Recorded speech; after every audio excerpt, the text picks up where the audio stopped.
COVID-free, especially with the new variants. Do what you're comfortable with your social distancing. There will be a short coffee comfort break around 11 o'clock, just so that we can pack in everything into this very full day. We will be keeping pretty much to time. So I'll waste no further time to introduce our guest speaker for the day, Mike Lancashire. Thank you.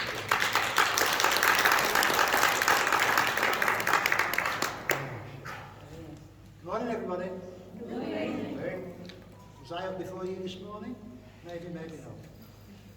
See, Clary and Alan have made it. Just. So, how many people here don't own an Afghan?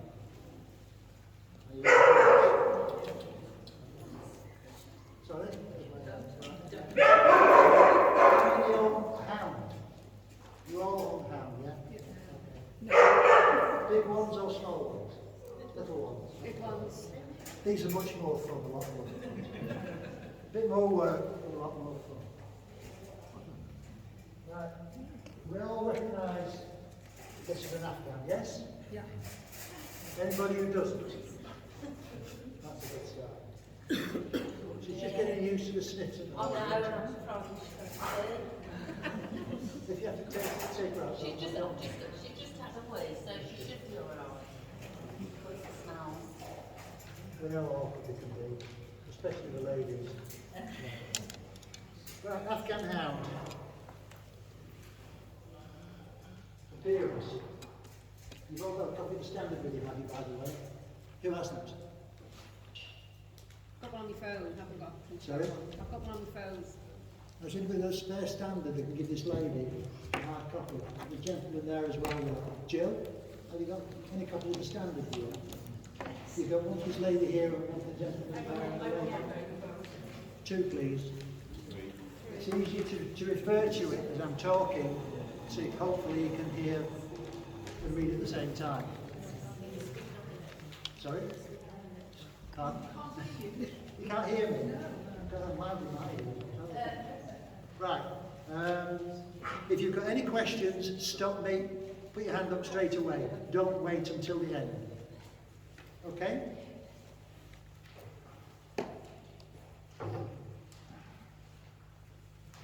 Afghan bitch.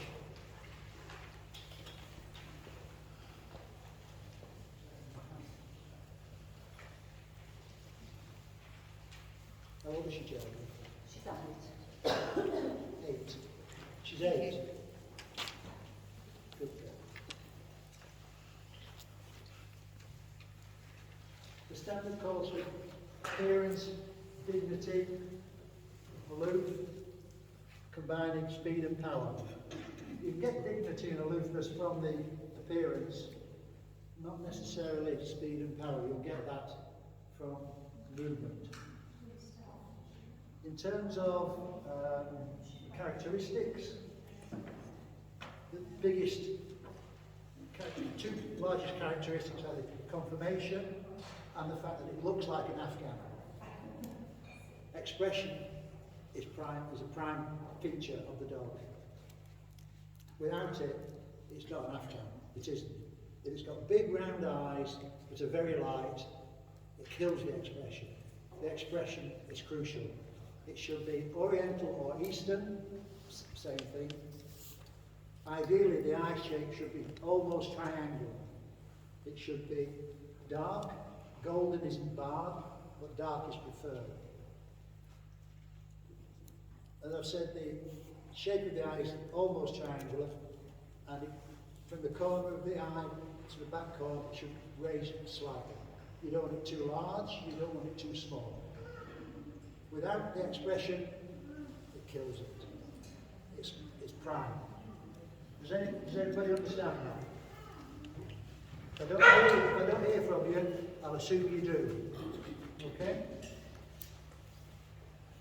Temperament, dignified and aloof, with a certain keen fierceness. Is she fine? The certain keen fierceness, and I'm sure that some of you have looked it up in the English dictionary. It is a look, it is the actual keenness of the dog as it looks at you and through you, as though it's looking beyond you. You can only see it if the dog has got it. If it hasn't got it, you won't see it. It will look through you because it's looking beyond you. That's what it means. Okay? Good girl. Head and skull. Preferably it's got one. Hello. The little boys are in. It should be long. Good girl. And balanced. Can you just turn it so you can face forward a bit? That's it. That's it. You can all see the skull. The skull does not need to be too broad. You don't need a broad skull with a narrow foreface. That it would make it look like a dart, almost like a whippet head, which is fine in foreface and slightly more bulbous in head. The standard calls for a long skull, long foreface, a long skull with foreface preferably not too fine compared with the width of the skull.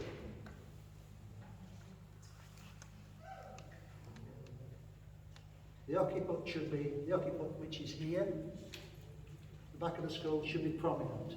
And you only need to touch it like that, you'll feel it. The stop should be slight. The stop is the area here between the eyes here. That should be slight.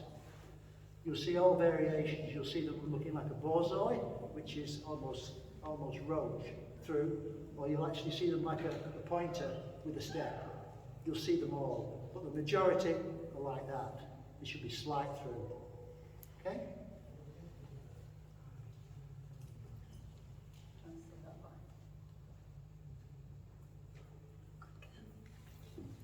The ears should be set on low. Now it's difficult to see where the ears are set because of the hair. The ears should be preferably level, the top of the ear should be level with the eye. You can see where the top of the ear is there with my finger. Can you see? Top of my finger there, or there. And it should be covered in fine silk. The ear should be covered in fine silk. The ear leather should be long, but there is no actual measurement. There's no say measure it here, measure it there. But the leathers are preferably long. Top knot should be long and silky. Whilst we're at this end of the dog, we'll talk about the bite. The bite should be scissor, like this, or a touching bite is allowed. Scissor bite like this, top, bottom, like that. That's allowed. Undershot is not allowed. Everybody got that? I think that's pretty universal for all breeds, unless you've got something like a Chinese crested leather all over the place. Anyway.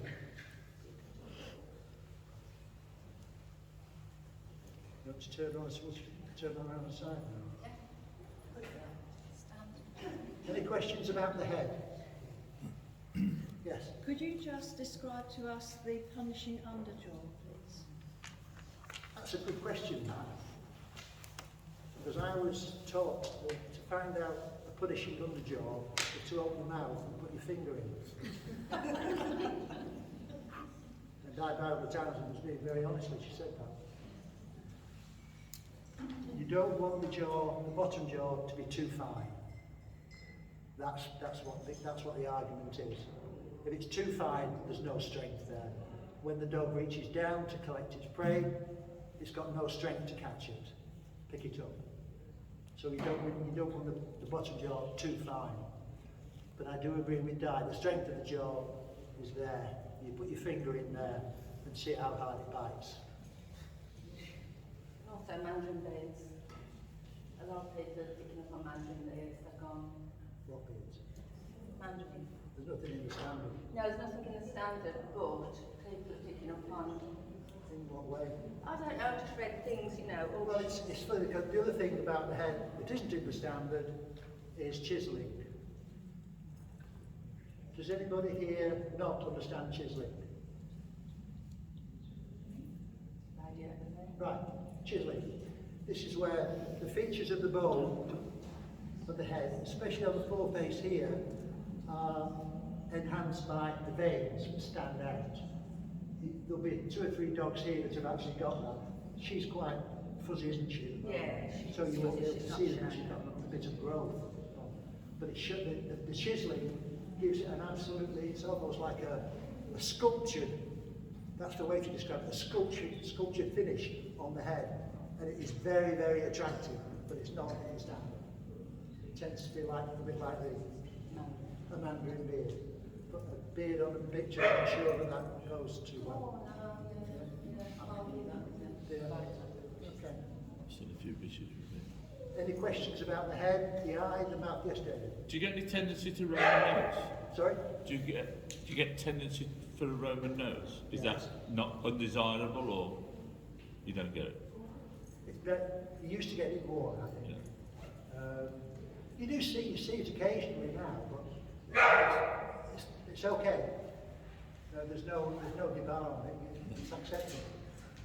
Do you know that, just going back to the Mandarin beard, what Geraldine was saying about, you know, years ago it used to be quite preferable to see a Mandarin beard. You know, some of the artwork, it Yeah. shows Mandarin beards. It's always something that, to me, you should have, but you said maybe not on a bitch. Would you say then it should be taken off, trimmed off? Is that what you're It should be saying? what? Trimmed off if you're saying not on a Trim is not bitch? allowed. No, I know. but- Sensory is that trim is not allowed. But if the picture's got it would fall out. Yes, it would fall. Pardon?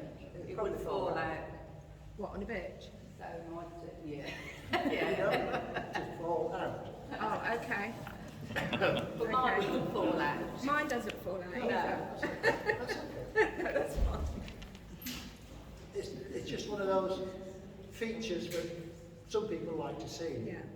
But Used to see it a lot more than we see it today. That's it why. shouldn't. Well, I think it's the old. It's not a fault. Yeah. No, It's no, not a fault. that's all I wanted to make Like, clear. not having chiselling is not a fault. It's just it's a personal preference more than anything.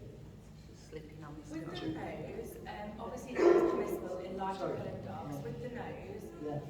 liver coloured is permissible. Yeah, in lighter a liver-coloured nose is permissible in a lighter-coloured dog. If it's a shaded dog though, and the rest of it's cream, is the liver still permissible if it's meant to have a black nose? Or like a black Say again, mask? slowly. If it's like black mask or like a white dog or a shaded Black mask, mask on the white, shading mask on the white. is it still permissible to have the liver coloured nose, or does it have to be black? With a black because mask? With it, do you know what I mean?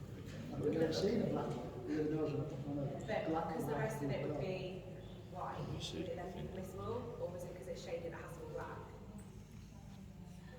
Too much of contrast is not. It would kill the expression as well. It would. Did anybody else comment on that? You were going to? No, I was going to ask another question, sorry. Oh, go on then. Just about, you know, going to a stroke or scissor or anything like that. If they do have a massive amount of whiskers, among Yes, whiskers, yeah. how you, like she's first step, are you going to stroke? You freestyle and say you're not allowed to stroke or You're not tidy up. allowed to. So, Well, so Yeah. that's now, but not. It doesn't say it's in the standards that you can't trim or scissor.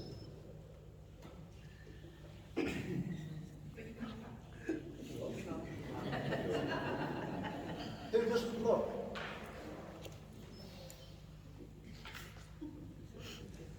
This picture's got a very nice sound. It does need a little work on it to make it very It's not sharp. shown anymore, that's why. I don't know. I believe you. But she has a very nice sound. She does, yeah, when she's. Natural. It just needs a little touch up. You do finger, finger thumb. So you're taking a dead coat out. It's not taking live coat out, it's taking dead coat out. Okay? So my wife tells you. Any more questions? Oh, sorry, Brenda. Can you explain zygomatic arch down to any of the topic?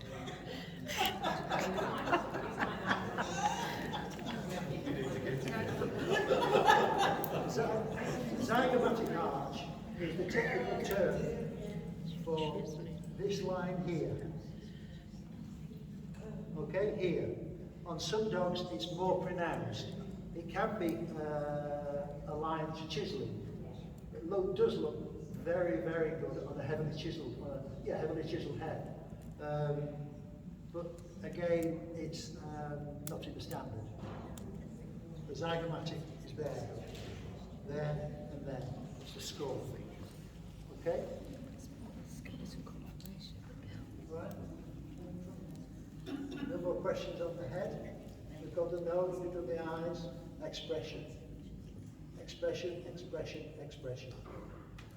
Because without that, you don't get the character. We've done the ears. Let's do the neck. You see the bitch's neck here, occiput to the top of the shoulder. Notice I said the top of the shoulder there. Okay? The neck should be long and strong. We don't need the neck, so we're back here like this. It's not, they're not swans. It's a dog, it's a hound, it's a sight hound. Not a scent hound, it's a sight hound. So it's always looking forward. Sometimes looking at cats on walls and squirrels in trees or whatever, but it's not a scent hound. So it should be long and it should be strong, as you can see here. Into the shoulder. Now there's a lot of discussion about shoulders, a lot, in terms of placement, in terms of length, in terms of angulation. The standard calls for long and sloping, so it can be, what's long? Is that long or is that long? You know, if that's steep, is that sloping? Is that sloping? Is that sloping? It's all relative. So I know we've got one or two experts here on shoulders. I don't claim to be an expert. I don't. Not on shoulders. I listen to other people and I listen, and sometimes I learn, sometimes I don't. So you see the shoulder here. That's the top of the shoulder there. It goes to the point of the shoulder which is there. That's the point of the shoulder there. The return is the upper arm, which is there, which again should be long and sloping, as it says in the standard, to the point of the elbow. The elbow should be there, below, just at the withers there. That's where the withers is that distance there, between there and the back of the shoulder, which is there. That's the withers there. You just turn it around so we can see there. Okay? And the elbow should be directly below the withers, which is there, which you can see there. You've got the foreleg, pastern here, and the foot. The pastern should be slightly, if that's the foreleg, the pastern should be, when the dog's looking that way, the pastern should be slightly sloped like that. Give it springiness onto a big foot. Almost, when you feel it, almost like a tennis ball. Nice, round, solid foot, covered with hair. Sometimes, these days, you will see a bare pastern. That is a pastern. This has got coat like the saddle, no coat. It is very short hair. She's got hair. It will be seen, will be there on the dog, it will be pastern there.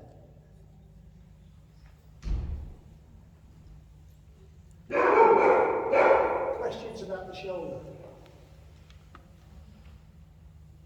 You don't tell me, you don't ask me, I assume you know. Surely the actual angulation, as long as it's balanced to be able for the dog to extend its front leg, is the most important thing. And it can't do that if the shoulder blade isn't laid back. I'm not going to get into numbers of degrees, but you want that angle so the dog has got the forearm. Quite often you see a good shoulder placement at the top, but the forearm is short and then the dog can't push its leg forward. Depending on the proportion between the shoulder and the upper arm, that's the length, and the angulation will dictate whether the dog goes forward and how far forward it goes, and how vertical it goes as well. Because you have a steep shoulder, which is See that angle there? If the angle there is like that, it's not going anywhere. It's absolutely going nowhere. And when the dog drives from the rear, there'll be more vertical action than forward action. So if you see a dog that's moving, that's going, tends to go up from the front rather than forward, it's a dead giveaway.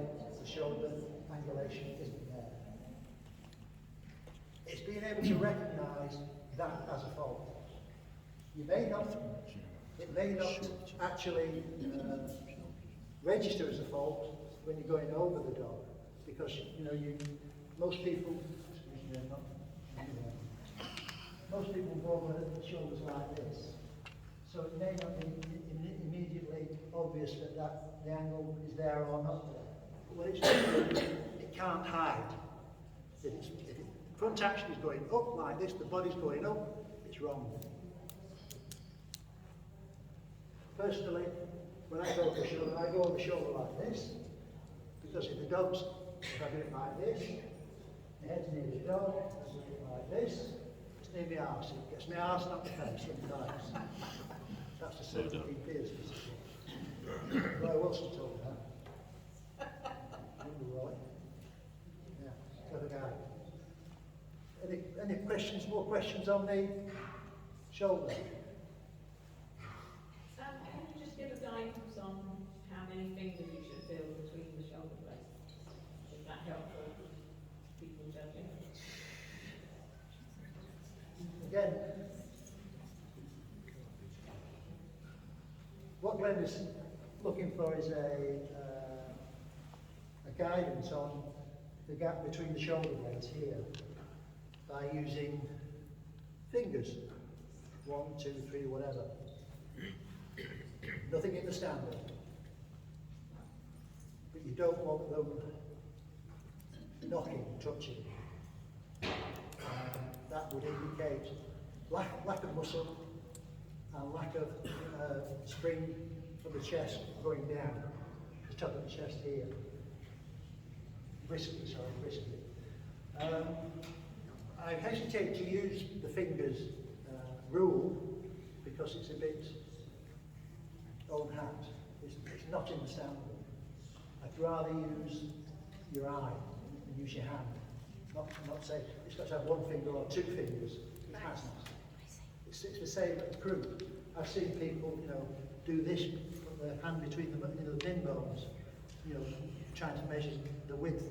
You don't do that. We've all got massively varying. Yeah, it depends on the size of the dog. Some you can't find the pin bones because they're fat.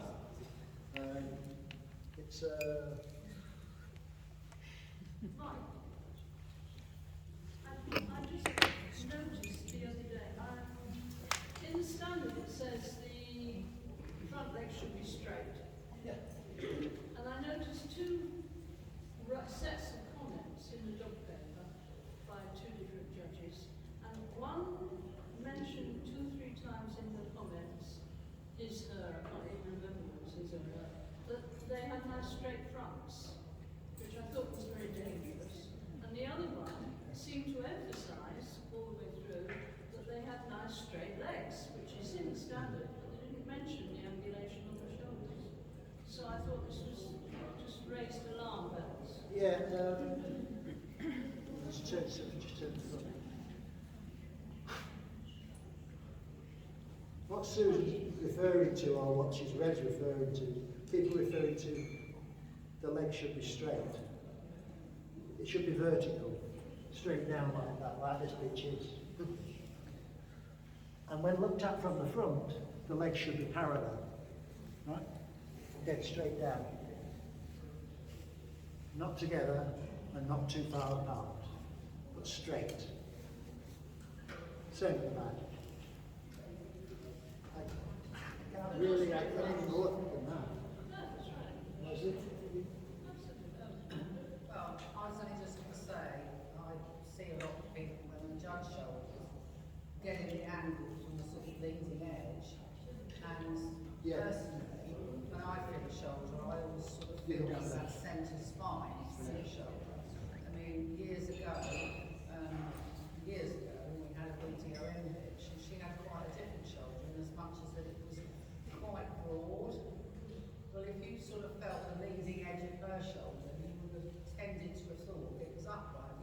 shoulder was quite comparatively wide, whereas, you know, others have got a more slender shoulder, which is really what we would be looking for. But just doing the leading edge, it's not enough on the judge. What Leslie's saying there is, checking the shoulder, as I went over it, she prefers, but she says it's not good enough doing it the way I did it, by taking the edge and doing that.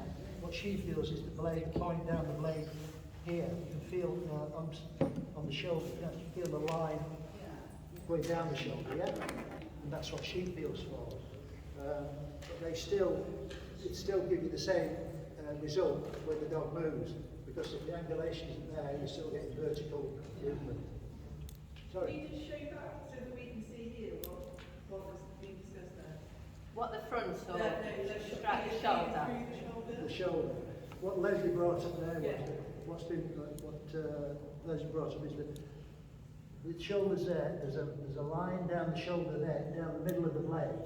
You can run your finger down that to measure the angulation. Okay, so to find out actually where it is. Whereas I run my hand like a lot of people do. They follow the outside to the point of the shoulder, then back down the upper arm. Whichever method you use, if it's a good shoulder, you'll get the extension. If you haven't got a good shoulder, whichever method you use, it will get you. You will not get extension at the front, and that's a fact. You can't change that, because whilst the handler's handling the dog, you're going over it, they can make the dog look anything you want. When it's moving, the dog will only act naturally to how it's built. So it's crucial that you recognise that as a fault. Vertical movement when it's moving is wrong. It's a fault. It's a big fault. Whilst we're on the shoulder as well, the standard calls for well muscled.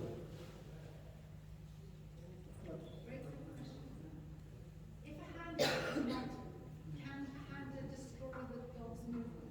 Say again? Can a handler destroy the dog's movement? Yeah. Geraldine's great at it. You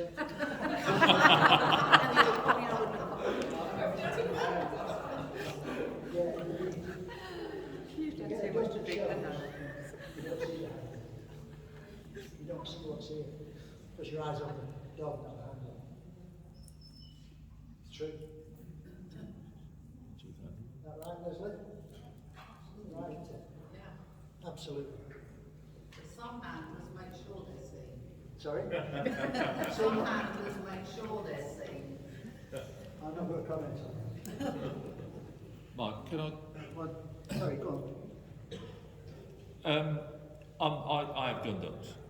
So the difficulty I have, well not difficult, the thing I've noticed more, when you're talking about shoulders in Afghan, I generally, when you're looking for a cleanness in the shoulders, so they lay back and they're clean and well set. But with Afghans being a fairly lean breed, and you don't want them fat, you don't tend to get that sort of flatness and cleanness because they're more prominent, if you know what I mean. And it makes it look like it's a more loaded shoulder or not quite so fine. That's the thing I find with Afghans. You have to really have your hands on them to see.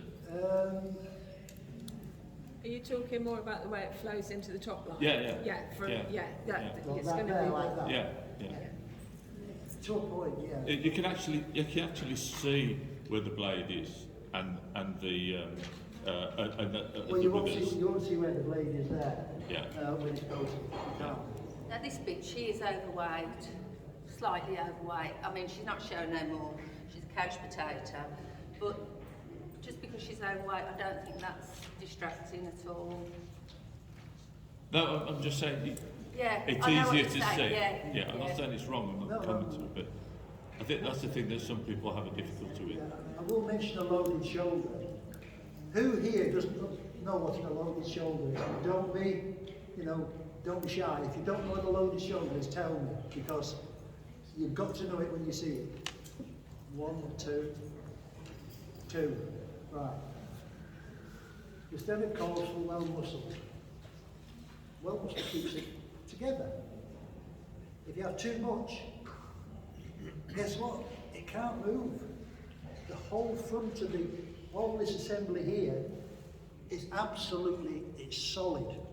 There's too much, and the dog literally cannot move. It'll take very, very short steps. And it's horrendous to see it. I've seen it. I've had a dog with it. So if you see it, it's a fault. It's a big fault. Is this a natural construction thing, or is it because the exercise the dog is getting is Nothing to wrong? do with the exercise. It's just It's just the way the dog is. It's got too much muscle. And the whole movement is restricted. It can't. Bit like a bodybuilder, really. Too muscled. Yeah. I'm not talking about you. I've not looked at many bodybuilders, but I do what you mean. Good girl. Okay.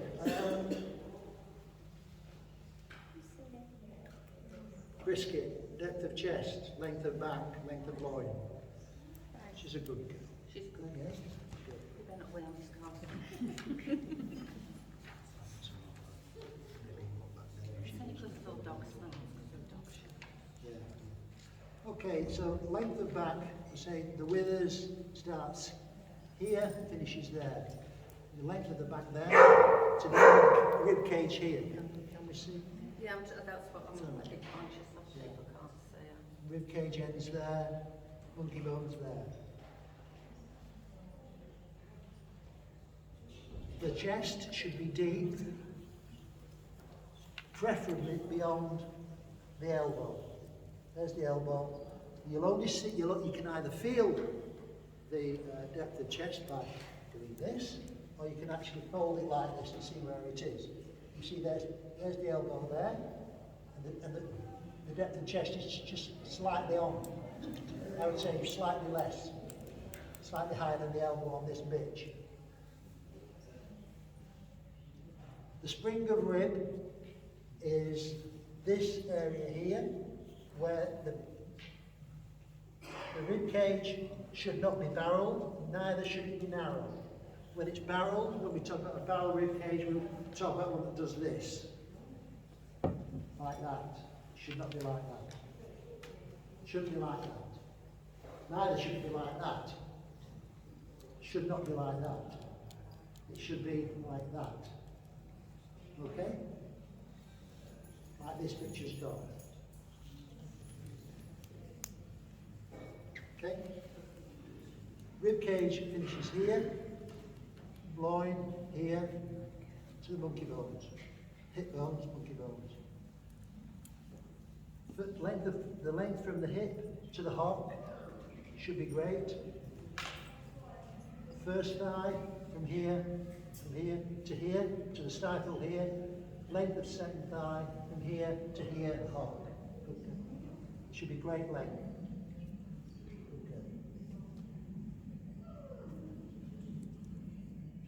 Hop joint, pastern, rear foot. Rear pastern foot. The croup should be not too steep, but not too flat. It shouldn't be too steep like this. It shouldn't be flat like this. One of the recent phenomena in the breed is where you'll see a dog really apparently powering around the ring, really powering around the ring. Its back legs are going way, way, way back when it moves. You know, I can't demonstrate, I'll fall over. Normally that's associated with a dog that's got a very flat croup. So while it might look spectacular on move, it's wrong. Good girl. The tail should be set on low, sparsely feathered, and hopefully with a ring on the end. A natural ring. She has got a ring. Right. She's telling me she's got a ring. No, she has, honestly. They all say that. How long have you been showing? Oh, a couple of years. Muscles, yeah, plenty of those. Good condition. Weight should be proportional to the bitch. You don't go too heavy or too light. I don't think there's a weight in the standard, is there? What is it, 65, 75 pounds, something like that? Susan? Susan? 65, 75 pounds for weight? Nothing in the standard. Taking it out, it used to be just taking it out. Yeah. Height-wise, 27 to 29. My pictures were between 29 and 30 Kilos. Yeah. It's about right. You don't want too fat, you don't want too thin. Dogs 27 to 29, bitches 25 to 27. That's to the shoulder. A lot of people get hung up about, is it in standard, is it out of standard? The two critical things about this breed are expression and balance. If you get that, you've got a bloody good dog. You really, really have got a good dog. You get the trimmings as well, you'll get the saddle, you'll get the expression, you get the balance, you get the movement, you get the showmanship. Get it all in one, you'll be lucky. There are five key points, Mark, did you say? 5 or 6, yeah? That are crucial to breed type. Breed type is what you'll be asked for when you do an exam. What is breed type as opposed to kennel type? You've got to have expression, you've got to have saddle, you've got to have the ringed tail. How many more? 2 more. Speak up. 2 more. Sorry? Prominent bones, prominent pin bones. Yeah, it bones, yeah. Smooth, springy. Sorry? Smooth, springy Yeah. stripes. Smooth, springy gait. That means not chitting along like this, or getting those huge long strides, but smooth and springy, smooth and springy, smooth and springy. You don't want the front legs going all over the place like this, because it's generally wrong, because the front construction's wrong. It may look sort of flashy, we call it flash and dash. We don't want flash and dash. Unfortunately, we see more and more of that these days. What you need is power, speed, strength, but not too fast. If you want to see how the, one minute, is I like to get a handler to walk the dog. You can still see the springiness. In fact, you can see it naturally, rather than somebody trying to make the dog look better by moving it quicker. Sometimes a good handler will try and hide a fault by moving them quicker. If you have any doubt, just ask them to walk it, and you'll see this. The dog does it better than me. Nice, smooth and springy. Right? It's crucial. And whenever you're watching a dog, don't always just stand there and it does there, it does there, it does there, and comes back. Look at it from the side as well. You'll see where the legs go. Because when it's coming to you or going away from you, all you can see is it straight like this going away? Is it straight like this coming back? See it from the side. Look for the extension. Look for the drive. Don't be rooted to the spot when you judge the dog. It's crucial. You get a much better picture. Right. Can you just indicate at what level the tail should be on movement and where it should be set on? The tail should be set on low. There, as you can see there, that's low. Okay? Okay, big lender. And on when it's showing, I would say it's out like that. It shouldn't be touching its back. It shouldn't. You see teapot tails. You'll see tails that are straight. You'll see all variations of tails. You see with loads and loads of coat on. They shouldn't have. They should be sparsely coated. Like this is, very sparsely coated, natural.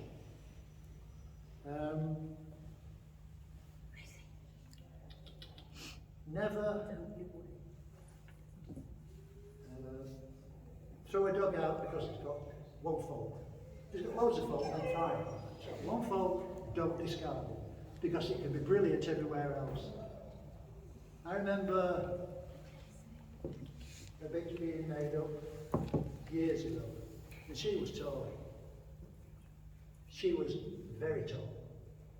She was bigger than any dog I'd ever seen, but she got made up because she was so well balanced. That word again, balance, getting the proportions right. People talk about boxes, especially in America. Balance is crucial. Let's not talk about angles, let's not talk about size and lengths and heights and that. Talk about balance, and that's in the eye. It really is in the eye. And it's a perfect breed to see balance, because when it's natural, it's beautiful. And if you want to see how well a dog is balanced without it being handled, is just get the handlers just to walk away, come back and just stop. Let the dog self-stack. You'll see where it puts its feet. It shouldn't do this, and it shouldn't do this. That's front and back. You get that, and a dog that'll do it naturally, without a lead on, it's a joy to behold it, and you don't see many. Well, I've not seen many. And I've seen a lot. Just listen to me. That's just his name, not yet. Listen to me. Really? Some more questions. Here we go. Could I just ask exactly what does the standard mean by well-turned stifle? Well-turned stifle. Just listen to me. Well-turned stifle. Just walk into it in front of. Just don't like that, right? She is. That's okay. Oh, yeah, no, don't just leave it like that. She was all right like that. That's it. Okay? First line here, there's the stifle there. That is a well-turned stifle. Right? 40 years ago, it used to go way out there like that. It was too much. Way too much.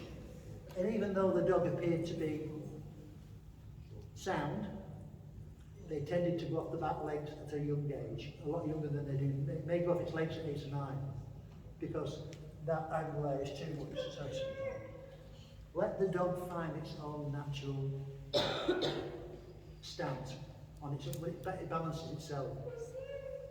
Ideally, you don't want to be straight at the back either. You don't want to be like dead straight like that. That is a well-turned stifle. I've seen worse, I've seen more, I've seen less, but it's the balance. Is that clear enough? Yeah. May I ask a question, please? If you explain the back falling slightly away to stern, yeah. Where would you see that? Please. Top line, that's to Lloyd, that's the group. Okay? So that's falling, it could fall away slightly here. There. Okay? But only slightly. So it's over the loin. Yeah. Here you don't want this either flat or too steep. Yeah. Okay? And obviously the muscle has got to be in good condition. Good exercise. Couch potato. Sorry? She's a couch potato. She's all right. I've got a few. She's retired. Sorry? Yes. One part of our standard is often overlooked, which comes under coat, Yes. which says that the coat should be allowed to develop naturally, Yes. and any evidence of clipping or scissoring should be penalised. Yeah. Absolutely. No clipping, no scissoring. And it's easy to see when it is clipped and scissored. Clipping especially, you just got to touch it and you know straight away. Scissoring, if you're clever, you can get away with it. But to a trained eye, lines are actually that absolutely dead level. And I'm talking about, this here, that's natural, that's purely natural, that's how it should be. Right. Also, colour, 1 minute. I forgot colour. All colours are allowed. except white marks on the head and the collar.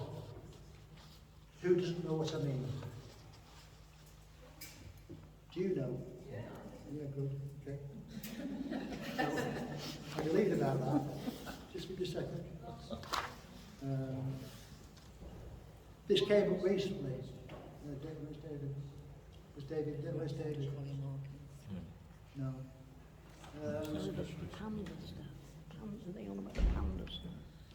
It's called it's a pandal. It appears to be a European fashion at the moment. Over the last few years. If I could find a picture, I'll show you. I'll find it later. It's basically, the head is a very light colour and the eyes are black. The hair around the eyes are black. There is no expression whatsoever. It's horrendous. The only way I can describe it, if you see a dog like that, that is a fault. It's up from there. That's it, yeah, you can see it there. Okay? Yeah. Right. I think Mike, the colour's actually the least of their problems. Sorry? The colour is the least of their problems. Oh, yeah. Because they actually look in another way. Yeah, you can see. Oh, you've seen that. No, use this. Pull it down.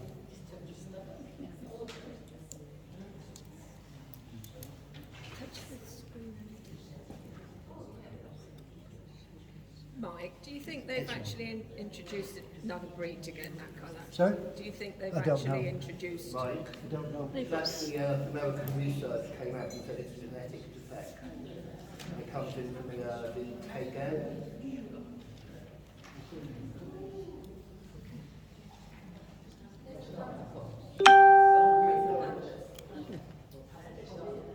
Bugger off, I can't out here. Horrendous. Thanks. Sorry, Richard, you were? Yeah, going back to the scissoring, clipping. Yes. Do you dismiss a dog out of hand that has got clear evidence of that? Or do you view it as a lost art? Mike, It's debarred. in the standard, the salient word is should not. Should be penalised. Should be penalised. Must. Should. Yeah. So you're penalising the ratios Yes. which you deem the fault to be important. And that applies to, And it applies to the colouring as well. it applies to colouring, and it applies to all the major points in the breed. It applies to every standard, every dog. There's more markings. If there are different types of coat, can you just give an overview of that? Or is it, there are different types of coat? Oh yes, there are lots of different types of dogs. Like one short ones, clean ones, mucky ones. The coat should be smooth and silky. Hello. What about like the creasing in the coat? You know, if to get them straight is nearly impossible, even if you dry them, bone dry and there's kind of a kink in the coat. Does that matter or not really? It's not a fault. Not a fault. No, it's not a fault. But people, I know a lot of people who use straighteners. I used to, when I had hair, I used to. I know people do use straighteners because it finishes the picture off. It's not, there's nothing about it standard. But the quality of the coat is, well, everything. And what about product? It says, I'm sure it says in Greek, says that you aren't allowed to use product in the coat. It should be allowed to grow naturally. You're not allowed to use show sprays that everyone does. Everybody does. That's all breeds. All breeds. I don't know anybody who shows an Afghan that doesn't battle. You don't show it when you go to a beauty show, you don't forget to put your mascara and all your lippy on, do you? You do the works. You don't cheat. There's a few fashions I noticed from outside the breeding presentation, especially around the head, with this top knot thing. You get some that like this bitch which is sort of parted and laid, some are over to the one side, some bouffant up. Doesn't matter. Beauty's in the eye of the beholder. In the eyes of the beholder. The quality of the coat, though, is, well, it's a finishing thing, the coat, isn't it? Because the first thing you see is the last thing you see. Smooth and silky. If you've got a smooth, silky coat, you're blessed. If you haven't, you struggle. If you've got a woolly coat, it's hard work. Pattern coat. What about pattern coat? Pattern coat? Yeah. What's wrong with pattern coat? Nothing. I don't think it's nothing. Yeah, some people can't look past the pattern coat. It's bathing and grooming regime. If you've got a woolly coat, it's hard work. It doesn't detract from the quality of your dog. I think it helps the quality of your dog if it's presented properly. You can present, but pattern is there. There's nothing you can do about it. Yeah, but the coat, it doesn't say how long the coat's got to be. It just says it's got to be longer. Yeah. So if it's short, it's still longer than longer. Talking about pattern coat, how do you describe pattern coat? Gone bald. Sorry? Gone bald. Gone bald? Yeah. Bald Afghans. I've had a couple. Deep saddle, very deep. Very deep saddle. Down legs, back legs, back legs. Yeah. Very deep saddle. But they should not be penalised. Oh, it's definitely not penalised. Is it a new term, this pattern coat? Sorry? It used to be deeply saddled, or you'd have a lot, you know, the pattern very bare, down the back of the legs. Yeah. But pattern is only a restless type process. No, I think it's been around for a long time. Pattern, yeah. Heavily saddled.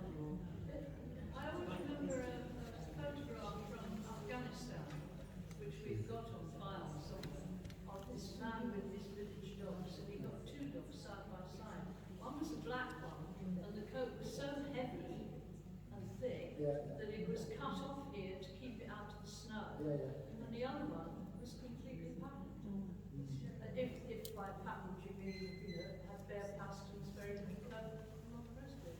So A patterned dog that is, again, well balanced, looks really, really good.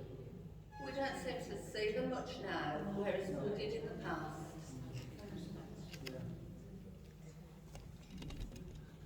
More questions, David? At what age would you expect an Afghan to develop its adult coat? I know they're a lot more woolly and everything as a younger dog. 18 months at what onwards, age? 2.5, 3. The main thing is to tease the puppy coat out as it grows. Just tease it out, bath it out, tease it out, cut it out. Just tease it out, it comes through naturally. But if you've got one of these coats that are smooth and silky, it's not a problem.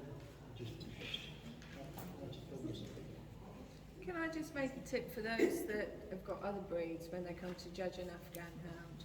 I dare say a lot of us have had it happen to us with all-rounders and that go over your dog, and when they get to the tail, you know, you're talking about length, everything should be balanced, but they seem, you know, determined to measure the tail to the top of the hock. And if you're lucky enough to have a proper Afghan tail, you should never try and straighten the ring. No.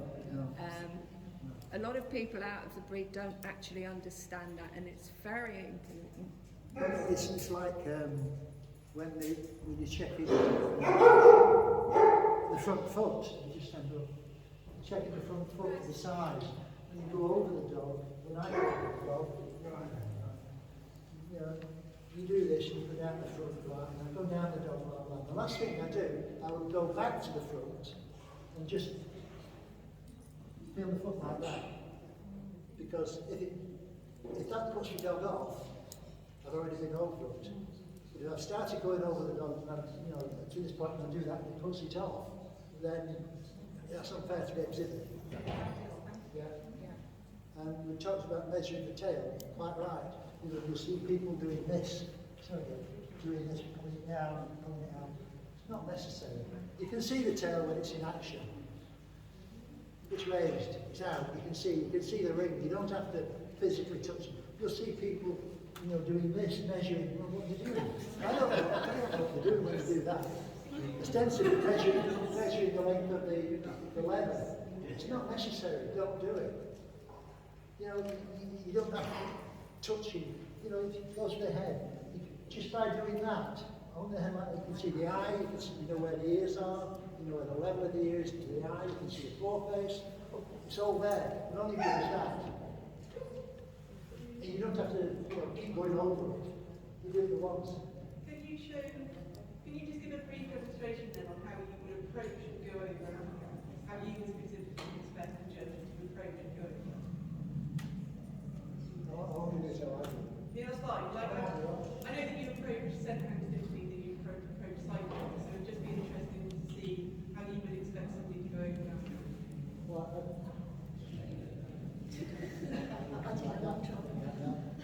would come in from the side, I wouldn't come in from the front. I'd never come in from the front. I'd never come in from the front. Like that.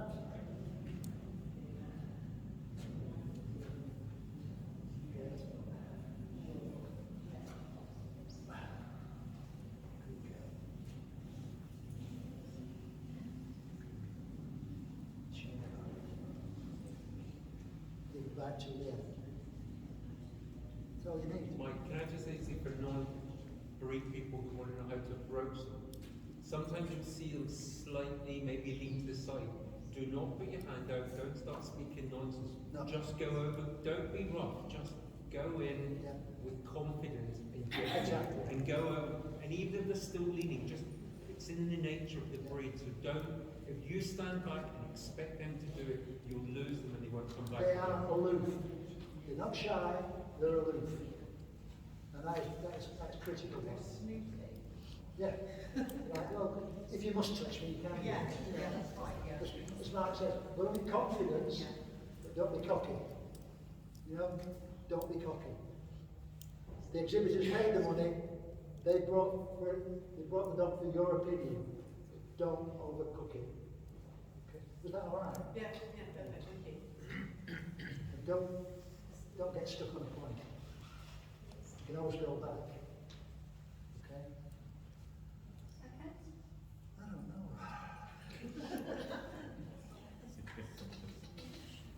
Four More chest. questions? Four chest. So can I actually just one, can I ask one thing just to point out, just on the proportions of the dog, yeah? Yes. You speak about leg length, maybe. About leg length? Yeah, that they should have it,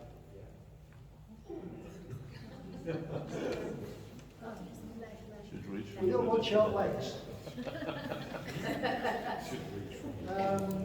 I've got, it's funny, I've got this, there's a model I've got at home that's done one of these arty-farty things, and it is of a plastic thing, and the dog is about this high, and the legs are that long, okay? But I think the easiest way to show balance is to stand this in front of it and raise something in front of it to a point to where you'll say that's balanced. So all you can see is so much length, leg length. If the leg's too short, it'll do this. If it's too long, it won't have the angles. And it will do a stilted action, front and rear. Balance, balance and balance. It's crucial to any dog, get the balance right. Balance and expression. Is that all right, Mark? Yeah, just go just back. say one thing. Just, I think the important thing here, people get obsessed by shoulders. Okay, if you start getting short-legged dogs, when you pull back the coat, okay, you do not want no more than 50-50. Okay, you probably want a little more daylight from the chest to the ground than from the withers to the bottom of the chest. Okay. When you've got that, you then need to look at the shoulder angulation and proportion, okay? Because if you get a short-legged dog, you naturally start getting more angles there. So you don't start thinking, I've got a great shoulder when a Dachshund. You know, that's not the point, yeah? There's also, there are people who judge, you mentioned leg length there, and I thought, yeah, right. No, houndy type of dog, which tend to be more rangy, which tend to be slightly taller and only slightly taller, and possibly slightly shorter, but with, unless you've seen it, you know what I mean. He knows what I mean because he likes them like that. Rangy, houndy, but still elegant. Not houndy big and butch, but elegant, houndy. You can still get it. You don't want them to be cobby. Oh, fuck no. Oh, So- sorry. I'm just trying to illustrate the difference. What do you call it? That's thoroughbred rather than dog. He was very handy, going back a long time. But he had finish. He was better presented than handy dog at that time. I remember him quite clearly. Do you remember him? Yeah. Just turn it off. David. Mark mentioned about neck, about length of neck. For me, I look at the standard, it says proud carriage of head. You can't have a proud carriage if you've got a short neck.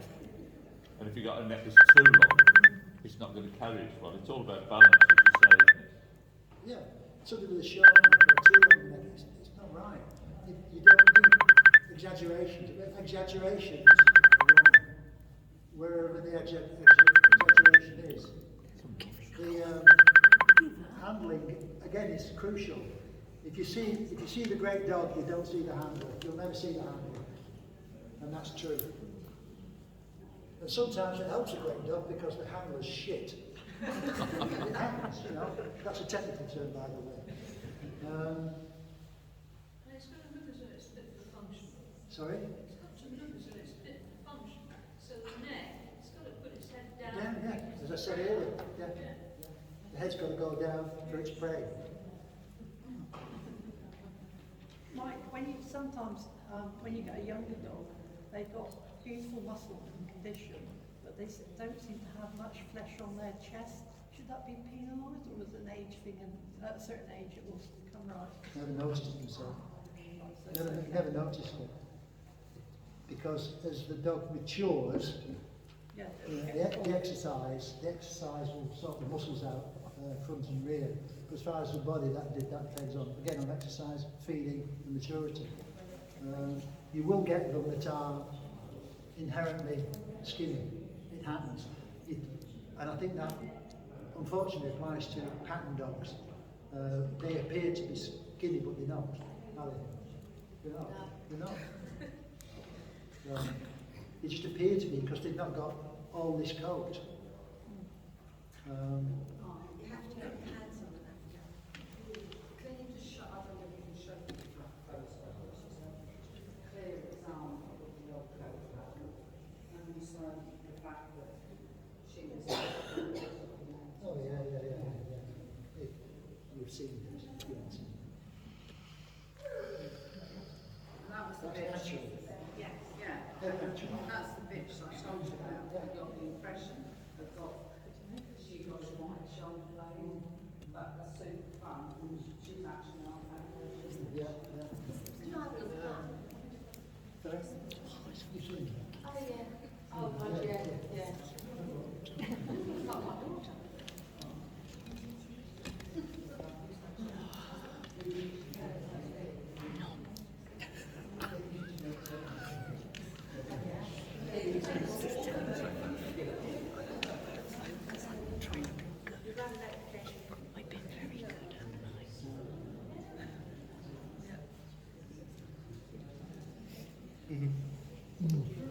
David? That's airy, isn't it, Geraldine? That's it. It's a colour, yeah. That's a good thing. It takes half an hour. I don't think it rides. He'll grow back. Ladies and gentlemen, can we all put our hands together